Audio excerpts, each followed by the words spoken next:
Human has always been, is, and will be associated with water. Mastering this element began a long time ago. According to scientists, attempts to use swimming facilities were undertaken 50,000 years ago. At first, these were rafts made of logs. Further, the technique was improved. Boats, sailboats, ships appeared. What is the sea for? The sea was used for trade and transportation. Often, sailing on the sea, new territories were opened. Battles were fought. Quite quickly, the sea became an excellent arena for fierce battles. For this, the ancient world strenuously created combat units for subsequent sea battles. In the 19th century, there was a revolution in the construction of floating facilities. Previously, all means were moved by wind and mail power. Nevertheless, during this period, all ships began to be equipped with steam engines. The material for construction was also changed. Steel supplanted wood, which had been so popular since ancient times. The 20th century is considered the most productive in terms of the development of the fleet. Aircraft carriers, submarines, boats with various mechanisms appeared. The Navy is a highly technical and expensive type of weapon. Countries are investing heavily in the country's defensive forces. Maritime countries necessarily have a fleet, and in every possible way support the country's security from the water. Our rating includes modern ships that are distinguished by their special military power. The main selection criterion was not only the size of the vessel, but the contribution to the development of maritime affairs. We present to your attention a rating of the best warships of our time. Iowa-class battleships, USA. Although American shipbuilders thought about creating new battleships of increased size back in the 30s, the construction of such ships began only in 1940. Apparently, not without the influence of reports about the appearance of the Bismarck and Yamato.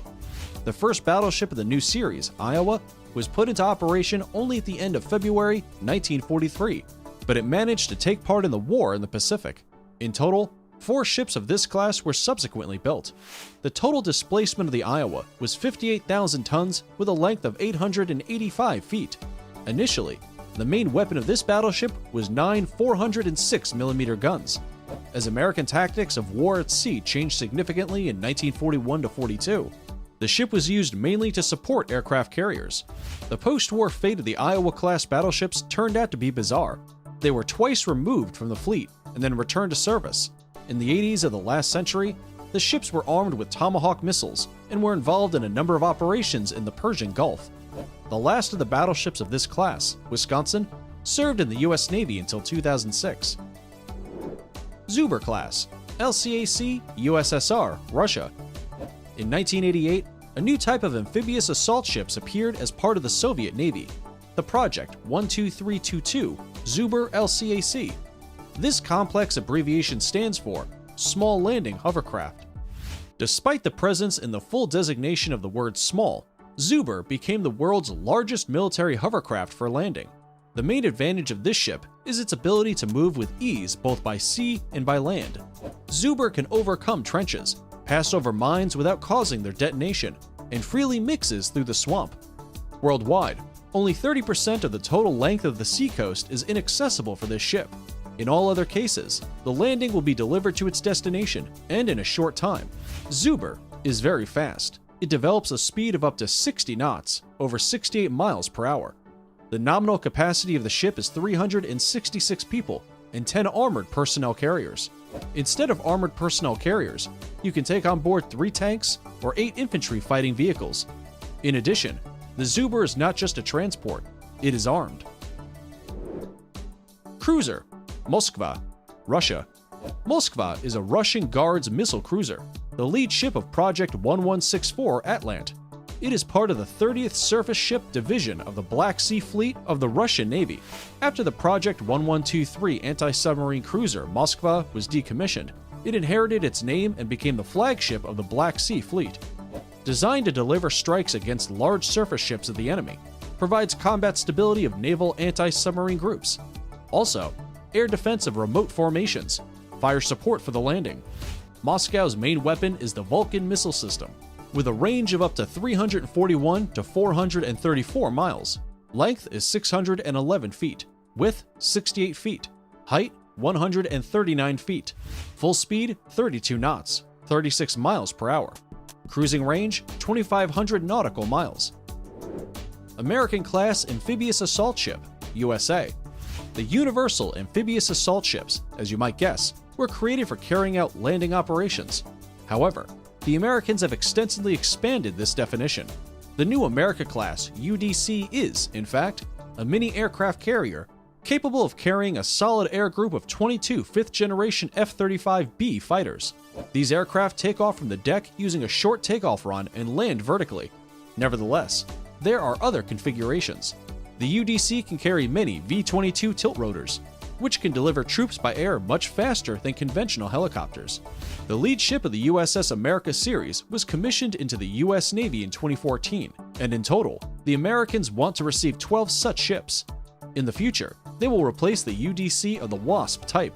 The length of the ship is 844 feet, width 105 feet, total displacement 45,700 tons.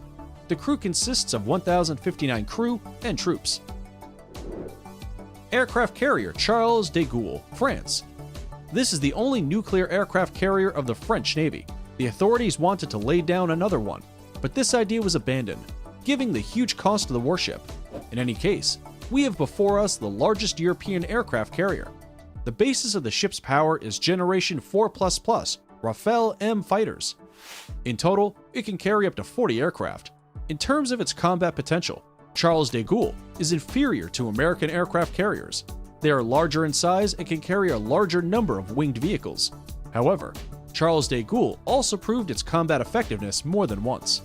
British aircraft carriers of the Queen Elizabeth class will soon surpass the Charles de Gaulle.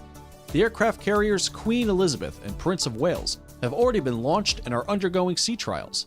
The length of the aircraft carrier Charles de Gaulle is 857 feet, width 211 feet, total displacement 42,000 tons. The crew includes 1,200 people. Nimitz-class aircraft carrier, USA. The concept of a supercarrier originated in the United States back in the 1950s. The first such ship appeared in 1961. It was CVN-65 Enterprise, which served in the US Navy until 2012. For a number of reasons, this project did not receive further development.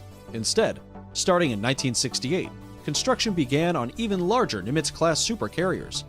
These ships are over 1,082 feet long, due in part to the size of the aircraft runway. The normal displacement is 97,000 tons, and the total displacement is over 104,000 tons. The huge ship is capable of moving at a speed of 30 knots, 34 miles per hour, using 2 nuclear reactors, developing up to 260,000 horsepower. The main task of the Nimitz-class aircraft carriers is to project US power in various regions of the world. To do this, an impressive air group is placed on board, numbering up to 90 different aircraft and helicopters. Despite the fact that in recent years, there have been some doubts as to whether these largest warships in the world are really so effective. The Nimitz is certainly a real technical masterpiece, the pinnacle of the evolution of shipbuilding. Gerald R. Ford class aircraft carrier, USA. This is an American aircraft carrier, the lead ship of the same type, currently in the fleet. Construction began on August 11, 2005, when Northrop Grumman symbolically cut a 15-ton sheet that became part of the ship's hull. Launched on November 9, 2013, commissioned on May 31, 2017, replacing USS Enterprise, which ended its 51-year service in December 2012. Initially, it was assumed that Gerald Ford would replace the USS Enterprise, which as of 2012 served in the fleet for over 50 years. However, these plans did not materialize. The Enterprise was withdrawn from the fleet on December 1, 2012. The ship is equipped with an E-Miles electronic catapult based on a linear electric motor. It allows combat aircraft to accelerate more smoothly and creates more gentle loads on the aircraft structure. The 2 new reactors designed for the aircraft carrier are capable of generating 25% more electricity than the power plant of the previous generation aircraft carrier. The power reserve allows the ship to quickly reload catapults and launch aircraft. It can take on board up to 90 aircraft and helicopters.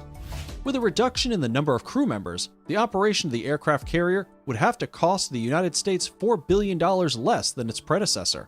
The planned service life of Gerald Ford is 50 years. The cost of building 3 aircraft carriers of the new class will be approximately $42 billion. That is all for today. We hope you enjoyed the video. Which warship did you like the most, and which one is the most suitable for use in the Navy? Leave your answers in the comments. If you liked the video, do not forget to subscribe to the channel and turn on the notification to be the first to know when a new video is released. Thank you for watching. See you!